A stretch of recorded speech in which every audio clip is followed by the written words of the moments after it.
call it the Titanic pyramid. Okay. Right? And because it is, in fact, one of the reasons why we have so many risk factors right now. On the bottom of the pyramid, what they did is they put olive oil, many of the very, very good fats, which are essential for healthy living, right? And on the top, they put this huge amount of carbohydrates. They go, oh, we'll get the fats out, we'll get them all out, and so they recommended very high carbohydrate diet. And of course, our industry, our food industry went right straight ahead and said, okay, they pumped out all these cereals, sugar in this, sugar in that, corn syrup and all that stuff, pasta, et cetera, et cetera. And not only that, but what they did is then they threw in some salts, right, to raise blood pressure, which also, by the way, provokes certain enzymes in the brain to increase one's appetite. And that's the reason why when you go into a bar, they always have salty peanuts, et cetera. Not that you and I have ever been into a bar. But anyway, it's in order to entice your appetite. And not only that, then they threw MSG in addition, which is a disaster for the central nervous system.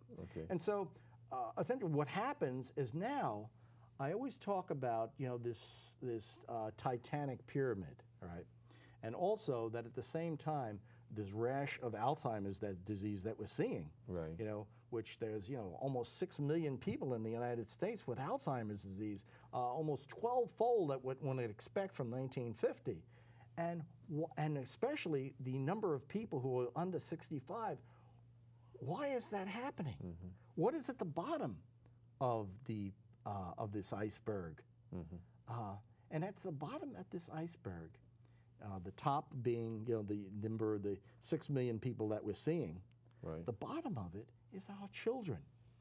The bottom of it is our children, our teenagers, our college students. Because why?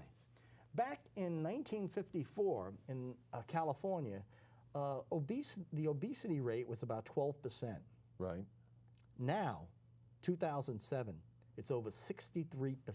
Say that again. So you're saying in 1954, there was only, 12% of the students were obese? Right, under 12 years of age. Under 12 years. And now, it's over 63%. 63% of the children are obese. And the other thing is that, and then when you looked at the diet back in 1950s, there are omega-3 and omega-6 oils. The omega-6 oils are more or less the trans fatty oils, the ones that are injurious to our body, our brain, our heart, our blood vessels, many other organs of our body, our immune system in addition. And the omega-3 are our fish oils, the olive oils, et cetera.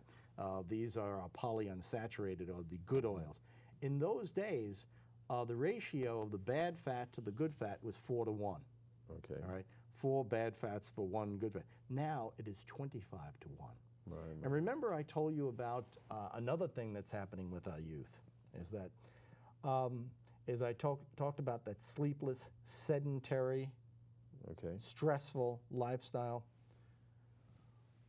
You remember when you were a kid and I was a child. I mean, we would come home, throw our books on the, on the bed or in the corner, right? Playing ball and all this kind of thing. Grab a hat, grab the bat, and we were out there until our moms yelled, "Come on in!" And usually they had to yell quite a bit,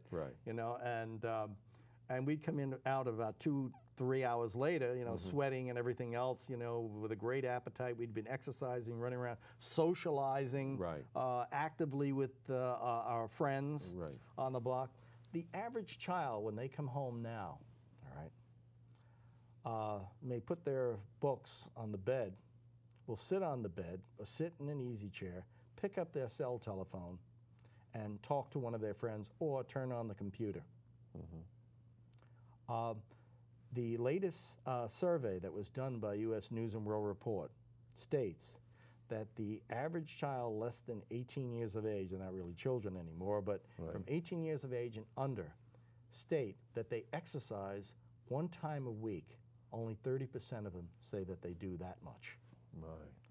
So, just a huge, and the reason why exercise is so important is, remember we talked about stress, being so important for creating Alzheimer's disease. And so the exercise will help folks reduce to relax. The stress. Not only, but it takes care of our glucose level, our cortisol level.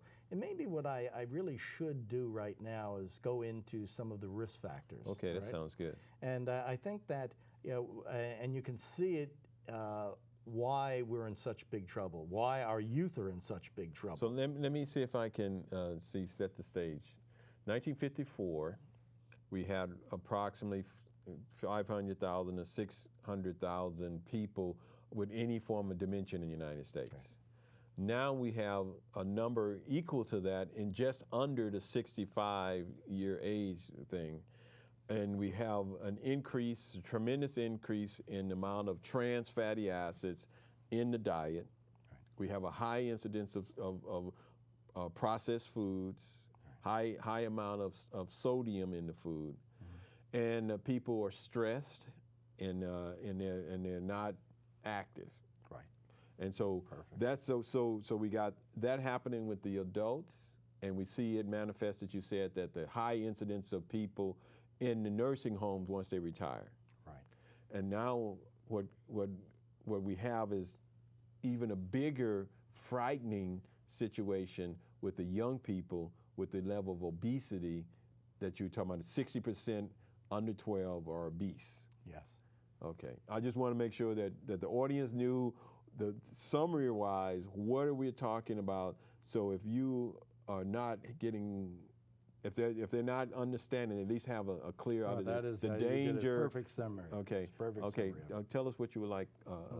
Well, now we talk about what are the risk factors, and I would like to try to maybe address it because we're talking to a younger audience for the most part, and for them to really understand how important it is to get into the prescription now. One of the reasons for it is that most people don't understand before the first symptoms of Alzheimer's disease. Yes, you're right.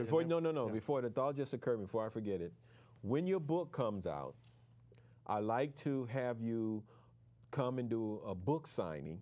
Oh yes, certainly. And then we'll do something special for the audience who watched the Connor Bubble, that we can have, we'll do a special reception for you for a book signing, so we can have the audience will come out. We'll talk about this more, but it just occurred to me that would be a good time to have people come out, meet you personally, and we have a book signing, and that would be good. So go on and talk. And by the way, I will donate all the proceeds from the book that we obtain to your organization in order to help the children. Okay. Because that's what this is all about. Okay, well, that sounds great. Yeah. Tell us about the risk factors so we can be able to do that. Yeah.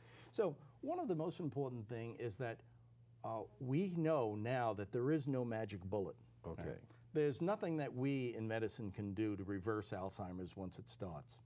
The saddest part about it is that normal cognitive decline, the decline of our brain, begins at 24 years of age. Okay. That the first signs of Alzheimer's begin over 30 years before the first symptom is ever seen.